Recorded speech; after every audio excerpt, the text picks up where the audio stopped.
Elon Musk, British Pakistani men.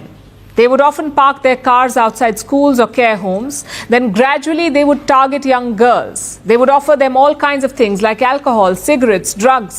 कितनी शर्म का मुकाम है। यानी बाजों का बड़ी हैरत होती है। आपका कोई नौजवान जो यानी 60-70% आप कहते हैं कि नौजवान हमारे पास मौजूद है, वो नौजवान नहीं है, वो बेरोजगार एलियंस आपने पैदा कर रखे।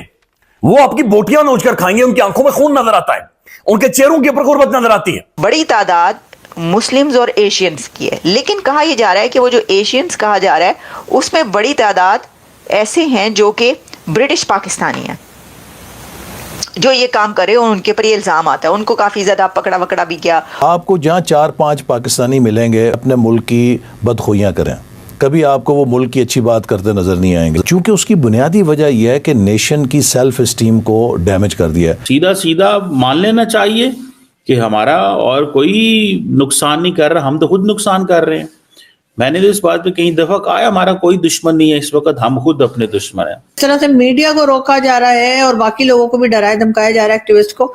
मैं तो इसको डेमोक्रेटिक कंट्री नहीं मानती, मुझे तो लगता है यहाँ डिक्टेटरशिप है। इससे बदतर डिक्टेटरशिप और क्या होगी। पुतिन अगले साल जाएंगे भारत, एनुअल समिट उनकी होनी है भारत में, वो शायद साल के शुरू में चले जाएं। उसके बाद क्वाड समिट भी होनी है भारत में, जिसके लिए ट्रम्प जाएंगे भारत। अमेरिका को इस वक्त कोई खास इंटरेस्ट नहीं है पाकिस्तान के साथ। पाकिस्तान को वो अमेरिका पहले ही चाइना के कैंप में देखता है बड़ी हद तक, ठीक है। वो कोई खुल के मदद करने के लिए पाकिस्तान की तैयार नहीं है। आपने IMF के सिलसिले में सारी चीजें देखी। नमस्कार दोस्तों, हम सभी जानते हैं कि पूरी दुनिया में पाकिस्तानियों को सिर्फ गालियां ही पड़ती हैं। पहली बात तो जहाँ पे भी ये लोग जाते हैं भीख मांगते हैं, इनके प्राइम मिनिस्टर भी, तो उनको गालियां पड़ती हैं। और दूसरी, ये दुनिया में जहाँ पे भी रहते हैं सिर्फ गंदगी ही फैलाते हैं। वो ये रहा है कि ब्रिटेन में, कनाडा में और अमेरिका में भी काफ़ी जगहों पे ग्रूमिंग गैंग काम कर रहे हैं, जो वहाँ पे रहने वाली लड़कियों को फंसा के उनसे गलत चीज़ें करवाते हैं, गलत काम करवाते हैं, जिसमें उन्हें शराब और ड्रग्स की लत लगा दी जाती है। अब इसमें जो लोग पकड़े जाते हैं उनमें से लगभग सभी पाकिस्तानी हैं। और ब्रिटेन में तो इसकी जांच चल रही है, काफ़ी लोग पकड़े भी गए हैं। जब ऋषि सुनक वहाँ के प्राइम मिनिस्टर थे तो उन्होंने इसकी जांच शुरू करवाई थी, जिसके बाद कई लोगों के खिलाफ कार्रवाई होती, लेकिन उसके बाद वो इलेक्शन हार गए। और अभी किस तरह से जांच चल रही है, क्या हो रहा है, उसके बारे में ज़्यादा कोई जानकारी नहीं है। अब यही सारी चीज़ें कनाडा अमेरिका में भी हो रही हैं, जिसको लेके एलन मस्क ने ये सवाल उठाया है और ये सारी बातें रखी हैं। अब देखिए, ट्रंप आने वाले हैं और एलन मस्क हम सभी जानते हैं कि ट्रंप के एक तरह से राइट हैंड मैन है। अगर वो इस बात को कह रहे हैं तो समझ जाइए कि अमेरिका में अब पाकिस्तानियों के खिलाफ बहुत बड़ी कार्रवाई होने वाली है, यानी कि इनके वीजे बंद होने वाले हैं अमेरिका कनाडा में, क्योंकि ये लोग हर जगह जाके गंदगी मचाते हैं। और अगर अमेरिका ऐसा करेगा तो ब्रिटेन में भी यही होगा। आप इस सब के बारे में क्या सोचते हैं कमेंट बॉक्स में जरूर लिखिएगा। वीडियो अच्छा लगे तो लाइक करें, शेयर करें, चैनल को सब्सक्राइब करना ना भूलें। आइए आगे बढ़ते हैं इस वीडियो में। जय श्री राम। यूके के अंदर ग्रूमिंग गैंग्स, ऐसे वहाँ पर ग्रोह जो कि मुजरिमाना काम करते हैं और ख़ास तौर पर लड़कियों और नौजवान लड़कियों और ख़वातीन के ख़िलाफ़ वो काम होते हैं, जराइम होते हैं। उनको लड़कियों को उठाया गया वहाँ पर बहुत ज़्यादा, और उनसे जो है वो ना सिर्फ ये कि जराइम किए गए, काम भी ऐसे करवाए गए।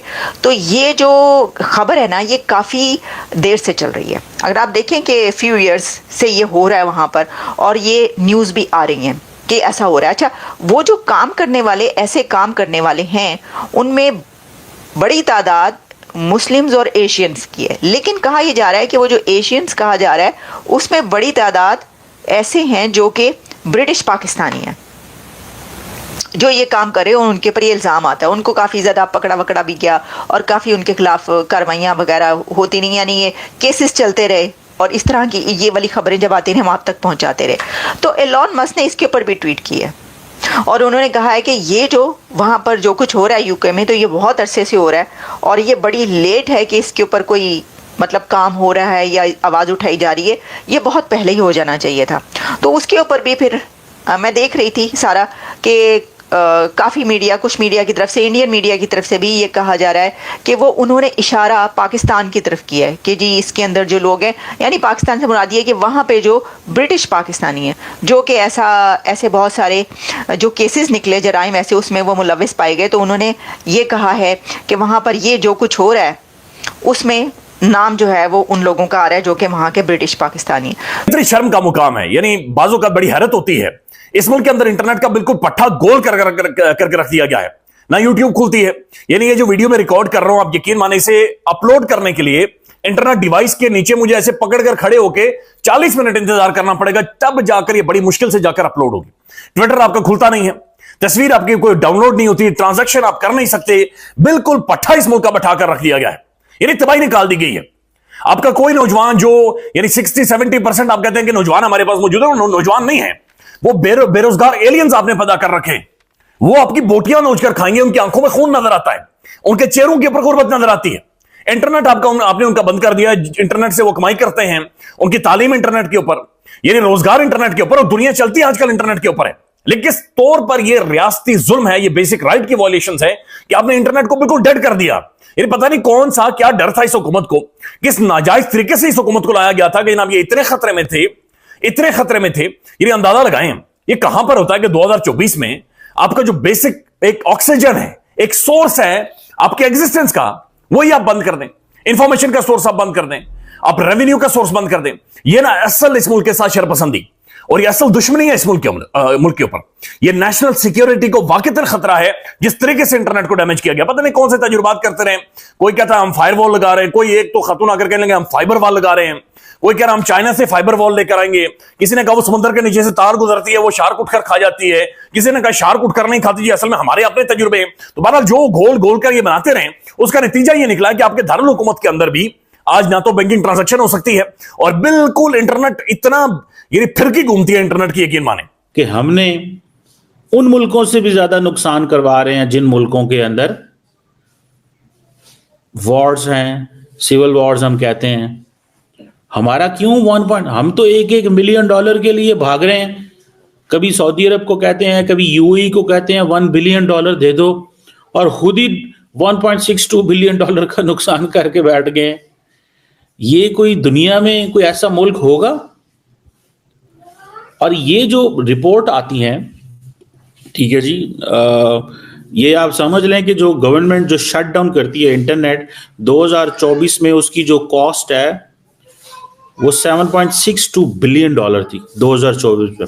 ये एक एनुअल रिपोर्ट है जो जारी की गई और दुनिया की इकोनॉमी को तकरीबन $7.5 अरब का, जिसमें सिर्फ पाकिस्तान जो है 1.62 बिलियन है। सो अगर हमें अपनी इकोनॉमी ठीक करनी है तो फिर मेरा ख्याल है कि सीधा मान लेना चाहिए कि हमारा और कोई नुकसान नहीं कर रहा, हम तो खुद नुकसान कर रहे हैं। मैंने तो इस बात पे कई दफा कहा है, हमारा कोई दुश्मन नहीं है इस वक्त, हम खुद अपने दुश्मन हैं। क्योंकि हम लोग क्या कर रहे हैं, हम लोग अपने गरीब बच्चा जिसकी उम्र 18 साल है, जिसकी उम्र 16 साल है, 15 साल है, 20 साल है, 22 साल है, जो अपनी यंग एज में इंटरनेट से पैसा कमाना चाहता है, उसके लिए हमने रास्ते बंद कर दिए हैं।